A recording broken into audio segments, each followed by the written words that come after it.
Hello, this is seminar one, a video recording.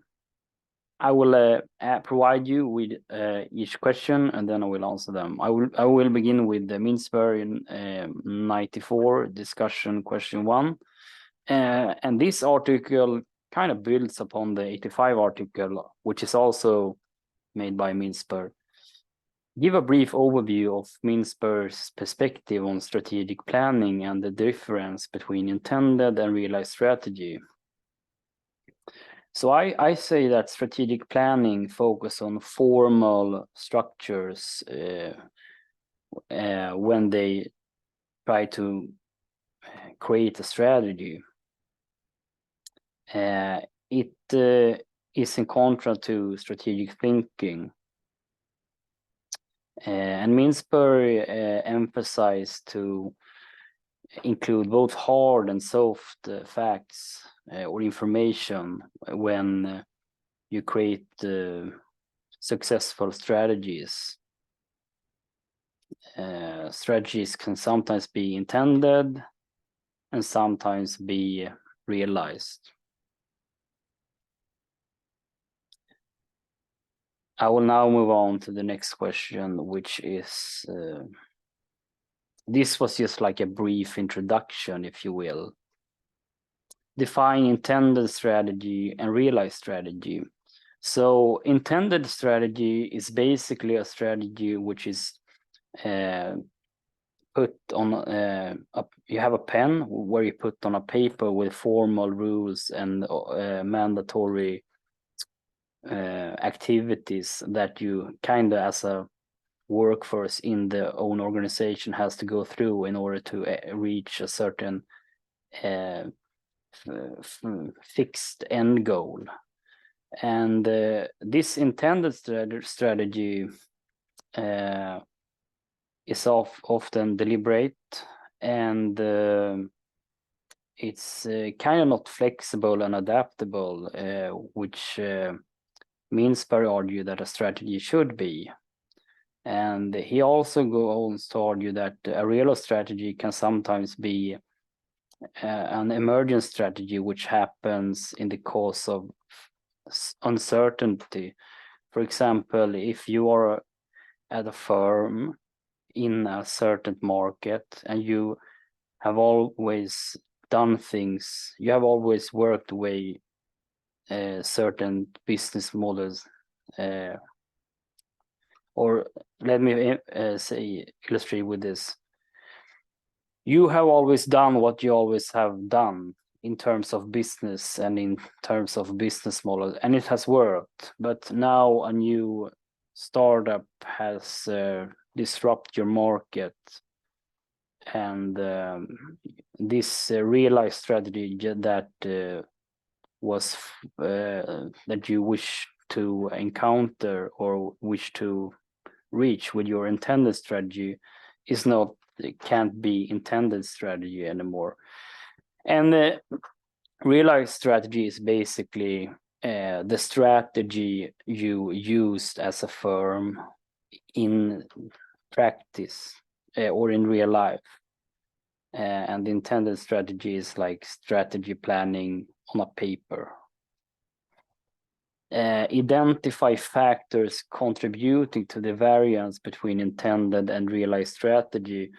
So I argue that uncertainty, disruption on the markets, inertia when implementing a new IT system in the own organization,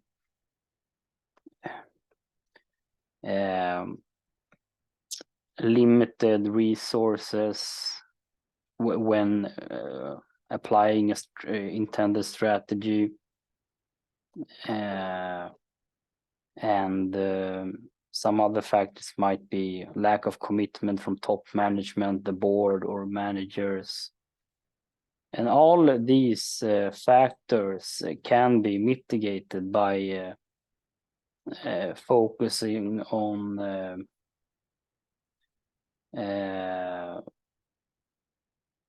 adaptability and flexibility. And then we move on to question 3, which is analyze real-world examples illustrating the disconnect between intentions and outcomes in strategic planning. So take Nokia, for example. They did business the way they always have been doing business, and they didn't consider this new smartphone, which Apple introduced in 2007, I think. They were a leading firm in the mobile industry, but since they didn't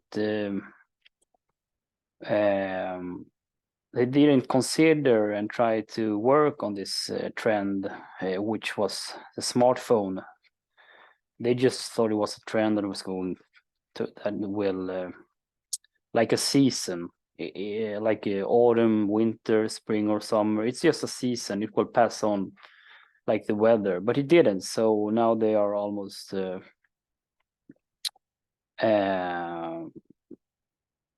bankrupt. And this is also true, or not bankrupt, but they're very small in comparison to the early 2000s or the early 21st century. And this is also true for Kodak, who basically didn't thrive on this digital camera opportunity that, for example, the mobile phones in the early 2000s and the digital camera, they didn't emphasize on that, and they made business the way they always has. They did certain things they always have been doing, with this analog camera thing. It was kind of interesting. I saw a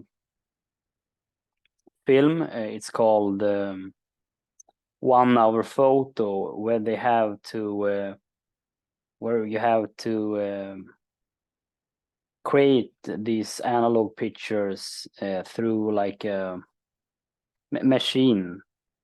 And it's nowadays you can take pictures with your smartphone at any time, anywhere, and it has been this, and it has been that for like 20 years. So yeah. So we move on to discussion question 2. You et al. Describe a generic model, yada yada, blah blah blah. Give a overview of Yo et al.'s model of digital technology and its implications for strategic opportunities. 1 second, I don't have the questions here. Here I have it. So Yo et al.'s 2010 model from 2010 illustrates how critical it is for organizations to thrive on digital innovation by being aware of this layer modular architecture when they dealing and working and creating digital innovation.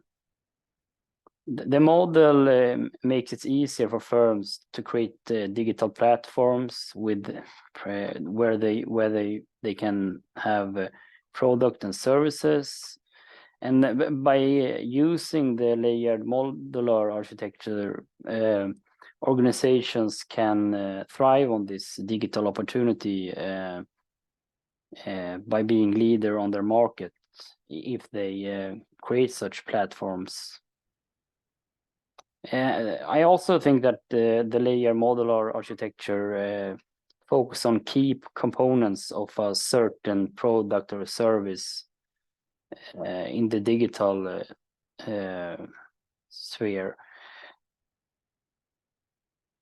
I will now move on to 3 other questions. This was just kind of an introduction of Yo et al.'s model of the layered modular architecture. I will just briefly be back. 1 second. So I kind of have these questions the wrong way, as I have my notes, but I will do it this way anyway, so I hope it will work. So the third question in your et al. 2010 seminar questions 2, we have the third. I just gave a brief introduction about this layered modular architecture. We have the third question, which is about examine case studies or industry examples to illustrate the strategic implications of digital technology. You can search online for cases. So I know like Swedish firms use data analytics to come up with customer experiences, such as you have omni-channel customer experiences at Biltema, for example. So they use kind of, if you search on a product online in their online e-commerce, you can find on which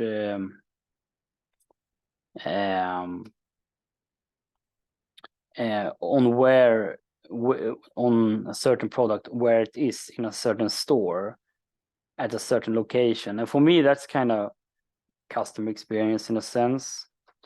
And you also have like Amazon, which offers personalized recommendations based on previous purchases from a customer. I know Twitter focus on data-driven or decision making, relying on big data when they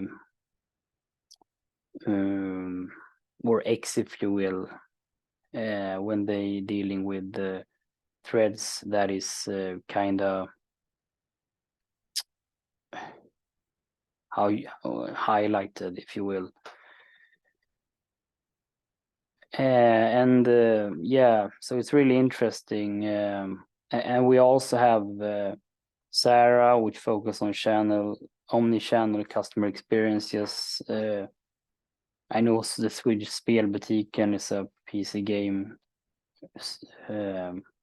online e-commerce which focus on tailored services and deals just for you based on your previous customer history and purchases. So now I move on to question 1 and 2 in you et al. So I can have this like in one question because they go hand in hand with each other. So the first question is explore 3 strategic opportunities enabled by digital technology. And the second question is discuss how each strategy generates complexity within organizational contexts.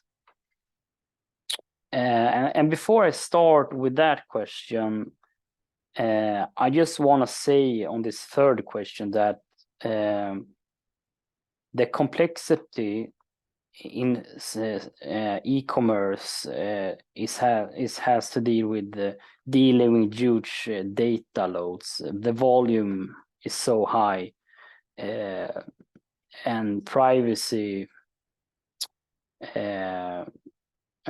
manners. You can't, how much data can you collect from a customers when, for example, focus on data-driven decision making or omni-channel customer experience. Yeah, so I have like 3 here that I found in the article. 3 strategic opportunities enabled by digital technology. So I have the first one, which is omni-channel customer experiences. Oh, sorry for the pronunciation. Omni-channel customer experience, which is about interacting with the consumers on various channels and platforms. And the complexity here is, according to you et al., and where I search online on this phenomenon, is privacy, dealing with privacy, being very frequent when having communication on these platforms with customers, for example. And also another is data-driven business decision making, which is about using data analytics for dealing with decisions rather than relying on top management intuitions. And the complexity here is how to find the right data, clean the data, and what data you need, and also try to teach your human capital to handle such data and find such data. And also security aspects here for sure. I mean, what kind of data are you as a firm want to get from customers, for example? Just be transparent. Also, it's basically complex trying to hide certain things that you take from your customers without being open and honest about it. So I think GDPR is basically a really good legislation whereby firms now need to be really transparent with their consumers in order to keep their brand in a respectable way. Otherwise, if you lose customers, you lose business, you lose profit, you lose everything. And now the third opportunity is basically agile innovation, maybe a digital equipment such as Gen AI can help you develop a certain product or service. And here the complexity has to deal with what kind of service and product or innovation does this tool help me with. This is basically my own reflection in relation to the article when I speak. So if I'm not really clear sometimes when you can't relate my answer to the book, it's just because I'm pretty fussy and I'm just brainstorming. And sometimes I dive in depth in the article, and then I'm going up back and forth. So sorry for not being too clear about this, but yeah, agile innovation, digital tools such as Gen AI to help you deal with a new beta prototype or whatever it can be in a certain process. The complexity arises when you're a big firm and you have to collaborate with certain divisions, and they have to be aware of your new innovation development and be aware of the tool you're using. And agile innovation is basically you have to keep up with the disruptive market in which you act on as a firm.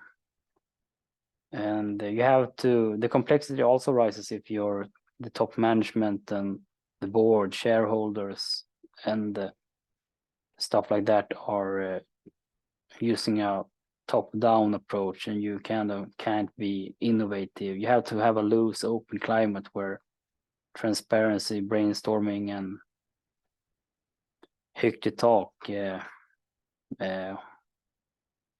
is common. Yeah, so that's is my take on seminar 1. Hope it hasn't been too long. Bye.